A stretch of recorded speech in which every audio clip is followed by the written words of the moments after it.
we mu ncamake ngo twabibonye hari nk'ishaha ya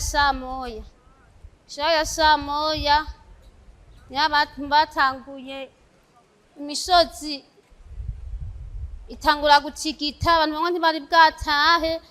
Mu nyuma yaho hari isaha ya samoya, mu masaha ya saa mbiri niho hasi hatangura hamanuka umusozi wari ngaha. Umaze kumanuka ngaha niho amazu yose atangura kwibomagura, niko guca hamanuka umusozi wari ngaha muri izo samoya n'inusu suramanuka uzibira hariya anye hari umuyaga nk'uburi duga imutumba kubabikira.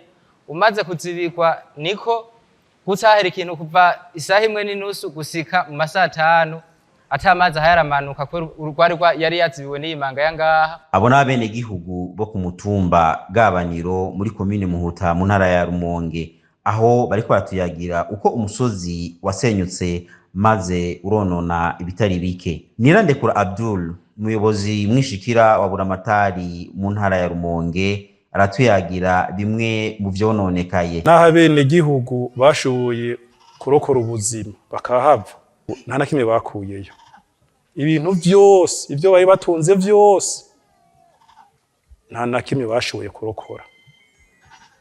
Ariko naho ari uko birababaje kuko hari umwana w'imyaka 5 n'amezi 2 yashoboye guhitanwa n'ivyo vyago. Hari n'abene gihugu 4 nabo nyene bakomeretse, ubu tuvugana bari mu bitaro, tutavuze amazu ivyo abene gihugu batunze byose vyatokombeye. Si ivyo gusa vyatokombeye, tuca turaba n'amazu bari bubase mu mugambi wo kubaka urugomero rw'umuyaga nkuba kuruzi Kirasa. Ayo mazu n'amazu yari gukorerwamwo uyu mugambi, nayo nyene yashoboye guhitanwa yose atana kimwe kivuyemwo, n'ibivu bivuye kuri iyo mitumba yagize ibibazo. Saho gusa turafise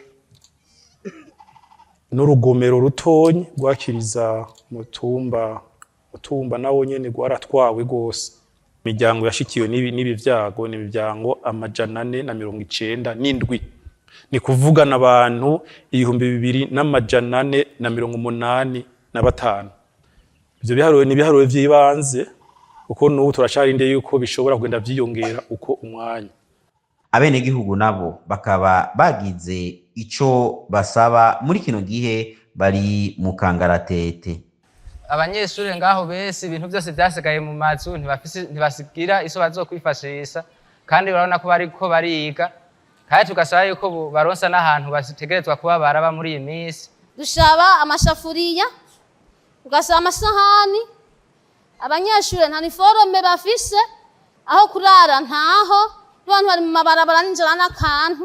Ije by'umuntu mbona yoshaba ugira ngo mufashe. Ivyo bibaye uko mu gihe hamaze iminsi hibonekeza imyuzurira itewe n'iduga ry'amazi ya Tanganyika, inzuzi zihusha inzira maze zigahitana ibintu bitari bike, ndetse n'abantu batari bake bagata bakomoka n'abandi bakasiga n'ubuzima.